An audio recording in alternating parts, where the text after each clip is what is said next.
Hi, I'm Anita Bell, the president of the Reparations Labor Union and the group leader of the Detroit chapter of the Green Party, bringing to you now the Reparations Labor Union's preliminary investigation into rigging Detroit's elections using vacant houses.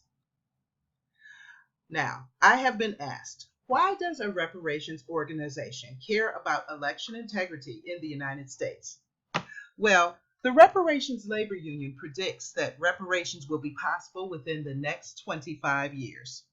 Why? Because within the next 25 years, Blacks and Hispanics will be the majority in the United States. Now, let's examine who are the Hispanics.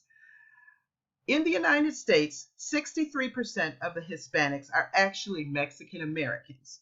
And among Mexican Americans, 85 to 90% of them have mitochondrial or maternal DNA that is actually indigenous or of Native American descent. So let's put that in other words. That means that 85 to 90% of Mexican Americans are either Mayan, Aztec, Nahuatl. These people, Native American or indigenous people. So you have indigenous Native Americans and Blacks becoming the majority in the United States. That is a recipe in which reparations becomes possible. So that is if America is still a democracy, because in a democracy, the majority rules. But what if America becomes fascist? What if America becomes like apartheid South Africa, where a white minority rules over the majority? Well, under that particular scenario, then a white imperialism, or what some people call white superiority or white supremacy. I call it imperialism because that winds up maintaining a white or Greco-Roman or European empire. If that empire is maintained, then you will not see reparations. You will see a dictatorship, and under that dictatorship, democracy dies. But it doesn't just die for Blacks. It doesn't just die for the people that some folks call Indians. It dies for everyone. Now, we can make the choice to just let democracy die, or we can resurrect him. Now, let's talk about how democracy dies when you rig Detroit's elections. We're looking at Detroit as ground zero because Detroit is America's blackest city. In Detroit, 80 to 85% of Detroiters identify themselves as having African descent. This is among large cities. There are smaller cities that might have a higher percentage of segregation and therefore more Blacks. But among cities that are 100,000 people or more, Detroit is the city with the highest percentage of African Americans. Now, let's take the blackest city in America and now say that after 40 years of Blacks being the mayor in this blackest city, suddenly in 2013, there's a change of heart and a white man becomes elected mayor of the city of Detroit. Are we talking about the realization of Martin Luther King's dream, where in that famous speech, Martin Luther King said, "I dream of the day in which Americans are judged not by the color of their skin, but by the content of their character." Is that what happened in Detroit in 2013? Or are we witnessing a nightmare, an apartheid nightmare, right here under our noses? Let's take a look at what happened in 2013. Mike Duggan moved back from Livonia, one of Michigan's most whitest cities, moved back from Livonia to Detroit. But he had not lived in Detroit long enough to have his name printed on Detroit's primary ballot for the August 2013 primary. He had to wage a write-in campaign for the August 2013 primary. Virtually impossible to win a write-in campaign, and yet he did. miraculously. Now, keep in mind, if you're going to rig the elections, you had to already have rigged the courts because people go to the courts looking for protection. That's where the minority goes to get protection from the majority. If somehow the minority is having their rights violated by the majority. Well, of course, you have to rig the courts before you rig the elections. And the courts said, no, there's nothing to see here. You think these ballots that have write-in candidate printed on it, you think they have similar handwriting on thousands and thousands of these ballots? Nothing to see here, folks. Keep it moving. Okay, so that was the court's decision in 2013 regarding the primary. So the Reparations Labor Union asked for the general election in 2013, were there vacant houses in Detroit that were used to cast ballots in that election? Let's look at the history. Detroit, with a majority Black population, was hit very hard by the foreclosure crisis of 2007 and 2008. Hit very hard. So there were thousands of vacant houses. Those houses became vandalized, and those vandalized properties were usually then taken over by the Detroit Land Bank so that some that could be renovated would be saved, but the majority of them would be demolished, and therefore we have a lot of vacant lots, and now we have urban farms, and trees are being planted, but entire neighborhoods, entire blocks were razed because the foreclosure crisis was so bad. So out of these hundreds and thousands of addresses that are now in the possession of the Detroit Land Bank, what if you compare those addresses to the number of people who voted? Because people have to vote from an address. You have to live in Detroit. So let's compare those two lists and see what happens. Are there any matches? Lo and behold, there were.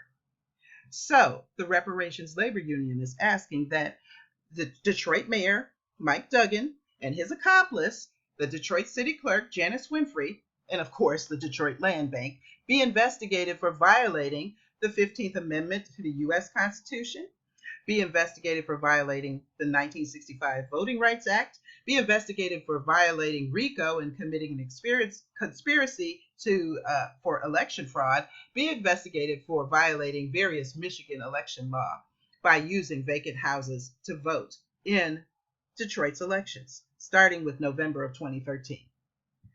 Let's look at some of the houses or addresses. There's no house there, so let's look at the addresses used to vote. Lisa Michelle Noble voted from an address that is now a vacant lot. When was this house demolished? Joel Wesley Laird voted from an address that's now a vacant lot. The Detroit Land Bank Authority had a listing of all the houses that were to be scheduled for demolition.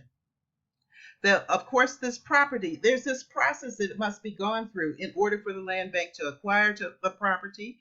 There's procedures to protect people from unreasonable search and seizure under the Fourth Amendment, so that you had to have due process and notice and so forth. That procedure can take months or years. But in Detroit, there were properties that had been vacant for years, like 20 years. And so are some of these vacant lots and demolished properties being used as addresses from which people voted? LaShonda Danae Maxwell voted from either the burned out house on the left or the demolished house and vacant lot on the right. One of the addresses, the address she used is owned by the Detroit Land Bank. Tisha Lynette Watkins voted from this address that is a vacant house, unfit for human habitation. Possibly she could have been squatting in there. That bears investigation. Mia F. Turner voted from the address that is a burnt-out house, an address owned by the Detroit Land Bank. Edward James Partica voted from the house on the right that had extensive fire damage and therefore became owned by the Detroit Land Bank. These burnt-out houses, are people living in them? Sharon Laverne Garrett voted from this vacant lot. I don't see a tent there. So I just want to know, when did the house get demolished? And was she living in a tent when she voted from this address? Okimwa Ajane Neiman Ridley voted from this vacant lot. Again, I don't see a tent. So how did you live there? When did the house get demolished? When was it owned by the land bank? Just want to know. Some of these particular questions can be answered if there is a lawsuit from the Reparations Labor Union that sues for things that are otherwise protected by privacy. Then we can get a subpoena and ask these questions. But Nicholas LeBron Mays voted from this address. All of these houses that have fire damage, some of that, and now owned by the Detroit Land Bank. These particular houses, of course, that have fire damage, there would be a record of when the fire department responded to this particular address and put out the fire. So want to know, when did the fire occur? Did the fire occur before the 2013 November election? And finally, Elmas Burks voted from this address. It's a heap of bricks, or it was a heap of bricks on January 4th, 2015, when I got in the car and drove around and just took pictures of these vacant houses, because I wanted to make sure that the list that was used was actually correct. I did not want to believe that there would be so much corruption that someone would actually use the listing of land bank properties and have votes supposedly cast from these properties. I did not want to believe that elections were being rigged using land bank properties. But Elmas Burks, you can't go and arrest him because he's dead. So here you have this dead man who could not have lived in this house. You have to live in Detroit. You can't be dead. Otherwise, you can just go to the cemetery and just get voters. But this dead man voted from this address that is now a land bank property. Someone in the city is committing corruption. Detroit is a city not just where the majority are Black, but it's a city where the majority are also Democrats. So you have Democrats rigging an election in Detroit. On a national level, Donald Trump said that the elections are rigged. And yet this Republican didn't mind when the election was being rigged for him. Why do I know this? Because I was part of Jill Stein, Green Party candidate, recount for the state of Michigan, and I watched how the Republicans worked very, very hard to protect the election results that they say were rigged. So my question is, if you have Democrats rigging elections, Republicans rigging elections, then why do we keep doing the same thing the same way and expect different results? When you rig an election, you are installing a dictator. Doesn't matter if the dictator is a Democrat or a Republican. We don't want dictatorship at all. We want a democracy. That's what we want. So if you can't get a democracy from these dictatorial political parties, then it's time to change political parties. So, as the president of the Reparations Labor Union, I also joined the Green Party because the Green Party endorses reparations as part of its political platform. But the Wayne County Green Party went through vetting and endorsed the following candidates for the 2017 August primary in the city of Detroit. These candidates are Ingrid LaFleur, write her in for Detroit mayor. Fire the Detroit city clerk, that's the incumbent, Janice Winfrey. Replace her with Dieta Wilcoxon. We don't know what extent to which the Detroit City Council buries its head in the sand. It does not truly represent the majority of people in Detroit. Instead, represents the corporate interests that support the Democratic and Republican Party. So let's replace city council members. We replace the city council member at large position with Beverly Kendall Walker. Replace the incumbent for City Council District 1 with James Eberhardt Jr. You have to write in James Eberhardt Jr. And replace City Council District 7 representative with candidate Joanna Underwood. We cannot keep pretending that a dictatorship, no matter how benevolent, is the way we're going to have the rule of law in a democratic country.